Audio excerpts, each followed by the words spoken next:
Hi everyone, welcome to goldfries, and in this video we have the Sapphire Pulse RX 5600 XT. In Malaysia the price is about RM 1358, while over in the US I saw the price is about US 290.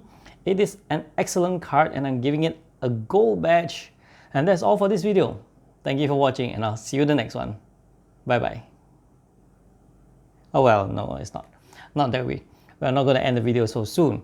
But yes, this is really an excellent card.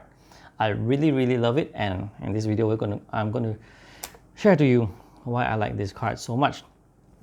And as always, you'll be expecting performance benchmarks, but unfortunately I will not be showing any benchmarks in this video simply because it is a 5600 XT. The clocks, regardless of how it is the performance of an RX 5600 XT. So you can click the link above right now to view the performance itself, and well, that's pretty much what you get. Alright, in that video there's no chart, so I'll show you some charts over here for the 10 titles that I've tested. So that is pretty much what you get from the 8 AAA titles and 2 esports titles.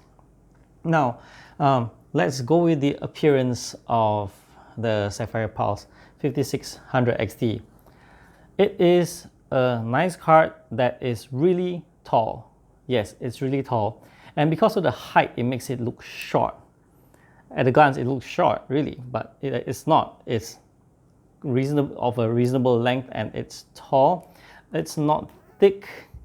It has the usual Sapphire Pulse design, and the color theme is black, gray, white for the word Pulse, and it has a single red LED lit for Sapphire here, of which you will not be able to change. So that's pretty much for the design. So if it's a tall card, you will have problem on certain casings where there's obstruction at the top. Typically it's mini ITX casings, and even for ATX casings you will have problem using thumb screws to secure the graphics card with using just your finger. I usually use fingers to tighten them, but for this card, screwdriver it is. But what's nice about the Sapphire Pulse is the silence. You see, I'm a person who likes silent PCs. I always like to fine tune my fans. I don't mind higher heat. I want silence. Now, if you remember my other review, which is click on the above, which is the Gigabyte model, it has a beefy cooler, but I did not like the fan profile because it runs loud just to cool the card. To me, it's a disturbance. The Sapphire Pulse, on the other hand, works exactly the way I like, with the temperature hovering at 70-ish degrees, and it still runs silent. And since we're touching on this topic, let me go on the BIOS switch matter. Now, in case you didn't know yet, it has dual BIOS. On one side, which is the left, which is the silent profile, and on the right, which is the performance profile. I did not do any full comparison between these two because I find it pointless. You can look at this screen right now. This is my recording of the Division 2. You can see that the performance is very similar. At the end, the frame rate averages to be just about 5% slower. But here's the thing. What's the point of running going at for the silent profile when on this performance mode it is already silent? Somehow I get the same clocks for the core with only the memory being different. I know this is different from what Sapphire has on the website, but it is different from what Sapphire stated on the website, but I don't think this is an issue. It would be a lot of trouble to return the card and wait for another. After all, this is one from AMD, so it's understandable that they might have issues here and there, but I did manage to test it on the performance mode, which is the mode that you should be running, which if I buy this card, I would be running, because it's silent. And yes, check out, I think I missed out something, which is I'm going to show you now. This is the graph. Look at the chart here.